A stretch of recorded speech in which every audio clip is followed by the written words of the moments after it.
ازاي اختار دواء كحة؟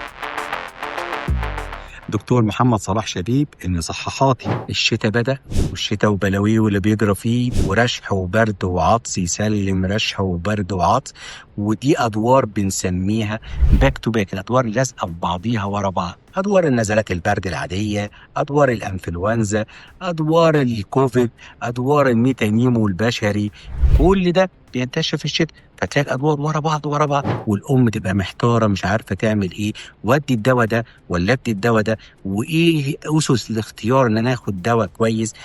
اول حاجه لازم نقول انه لازم نبقى عارفين سبب الكحه. يبقى دكتور الاطفال بيشخص يقول انا سبب الكحه من افرازات الانف، هل هي التهابات في الانف، هل هي حساسيه في الانف، ولا افرازات من نزله برد، فبعالجها. نمره واحد. نمره اتنين، طفل عنده ضيق في الشعب الهوائيه او ضيق في التنفس او ضيق او التهاب في الشعبات الهوائيه، يبقى ليها جلسات بخار وطريقه علاج معينه. طب لو عنده مشكلة في القلب فبناخد علاج للقلب، لأنه القلب من الحاجات أو مشاكل القلب الخلقية من الحاجات اللي بتعمل كحة متكررة. طب الطفل عنده ارتجاع في المريء فأنا بعالج الارتجاع عشان أقلل الكحة الليلية. لكن نيجي الأم، والمزعج للأم جدا إن الطفل يفضل يكح يكح يكح كتير وهي مش عارفة تعمل إيه. يبقى تختار دواء كحة، دكتور يكتبه لها، دواء عشبي ما بيحتويش على مواد كيميائية، بيتاخد من سن صغير لأي سن.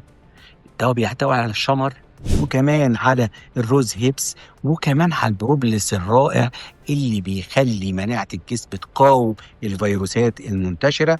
لما اخد الأدوية دي كلها مع بعض في دواء عشبي آمن، وكمان في منه أنواع بيبقى من غير سكر عشان الطفل اللي عنده لا قدر الله سكر او الطفل اللي عنده استعداد للسكر، فانا ممكن امشي على الدواء ده فتره طويله امن، لان انتوا عارفين الكحه بتقعد فتره طويله، فانا بعالج شدتها بايه، الدواء امن وتحت اشراف الطبيب، بتخف الكحه بسرعه. بس